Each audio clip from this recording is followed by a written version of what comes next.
This offseason, we had two absolutely massive NBA trades, and the Knicks were involved in both. $1 million first-round picks to the Nets for Mikal Bridges. The Knicks have added another former Villanova player to join their other three.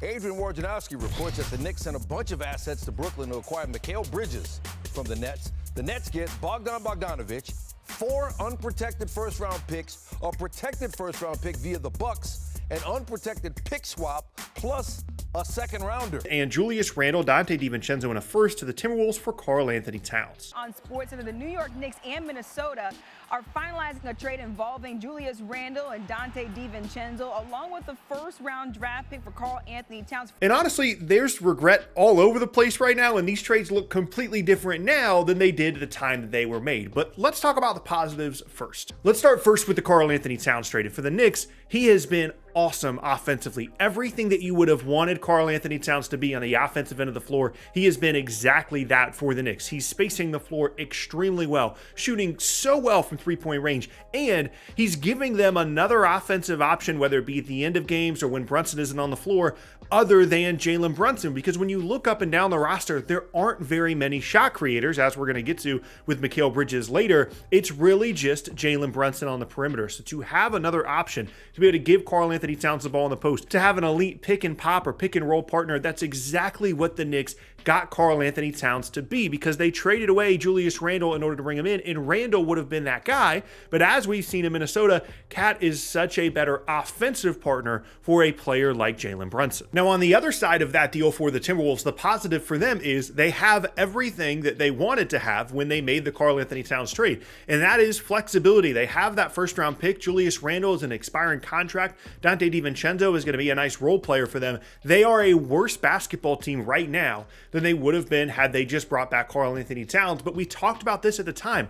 They knew that. Yes, there was hope that maybe Julius Randle would be a nice piece for them. Maybe they'd still be a contender or a top-tier contender in the Western Conference this season, but the point of the deal was to get out of the Cat contract. There was just no way sustainably long-term they were going to be able to build a contender with that contract, Gobert and Anthony Edwards and Jaden McDaniels all at the same time, so they decided to move on from Karl Anthony Towns and create that flexibility. So the positive for them is all of that is still there, even if the on-court product is worse. A lot of this was money motivated. One of the reasons that Cat has been thrown out as the guy to possibly get moved is because when they traded for Rudy Gobert, it became clear that this was going to be an extremely expensive roster. They re-signed McDaniels, of course. Ant gets a big max, Cat's on a max, Gobert's on close to a max.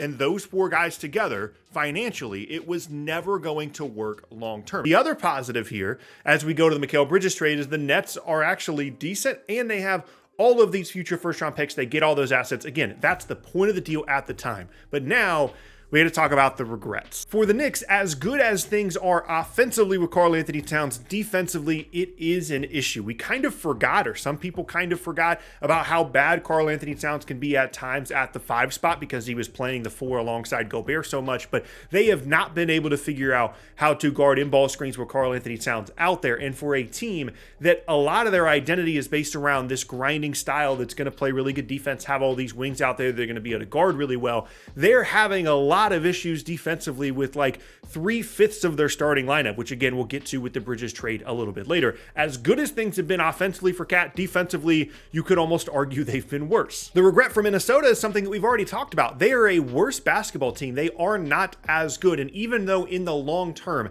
it's very easy to argue that it was the right move to trade away Karl Anthony Towns to try and build a sustainable contender around Anthony Edwards, you're putting a lot of pressure on Edwards to be an amazing player every single night in order to get you into a position to win some of these games. They're losing to teams like the Trailblazers, games that they should not be losing, games that honestly shouldn't even be competitive for a team that looked like at times during the playoffs last year the best team in the Western Conference, maybe the second best team in the entire league, and they have taken a step back. And that does happen sometimes with trades, but it's strange to see an intentional step back from a team that seemed to be on a contending path the way that Minnesota was. Again, might be the correct long-term choice, but right now the vibes are not great as a result of the deal. And a good part of that has to do with Randle just hasn't been as good of a fit as you would have hoped that he would be. Yes, he has some good offensive performances on a night-to-night basis sometimes, but he doesn't fit as well in this infrastructure. He's not nearly as good of an off-ball spacer as Karl Anthony Towns, and he kind of needs the ball to be additive to your team, and for a team that wants Anthony Edwards to create so much stuff for them,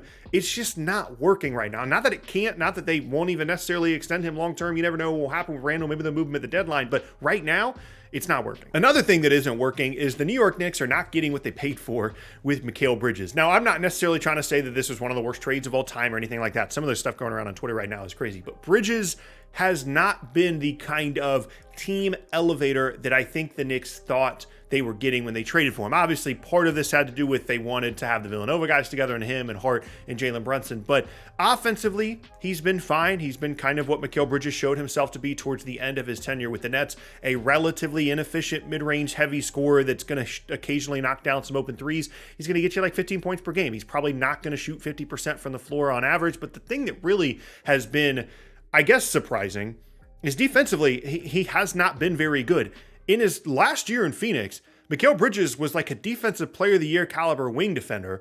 And then with the Nets, he lost that because he was doing so much offensively. And the assumption was once he went to New York and was playing with Brunson and Cat, didn't have to do as much offensively, that defensive player of the year stuff was going to come back. And this combination of him and OG Anunoby together would be a really good defensive wing combination. That has not been true. Mikal Bridges has been bad on defense for like a year and a half now, going back to his time with the Nets and his first couple of weeks with the Knicks. And that is a massive issue for a team that went from defensive identity, felt like they could guard really well, to 3/5 of their starting lineup, Brunson, Cat, and Mikal Bridges, are straight up bad defenders right now. And that is a massive regret right now for the Knicks. I'm not saying necessarily that they wouldn't do the deal, but they gave up so much for Mikal Bridges for a guy that doesn't seem to really be elevating their team now. And obviously things are still very early for all of these teams, and we don't know what's going to happen the rest of the way. But that Knicks situation with Mikal Bridges, to me specifically, is very, very concerning because they changed the entire identity of this team. It's a team that I felt like was going to be a contender in the Eastern Conference, and on a night-to-night basis,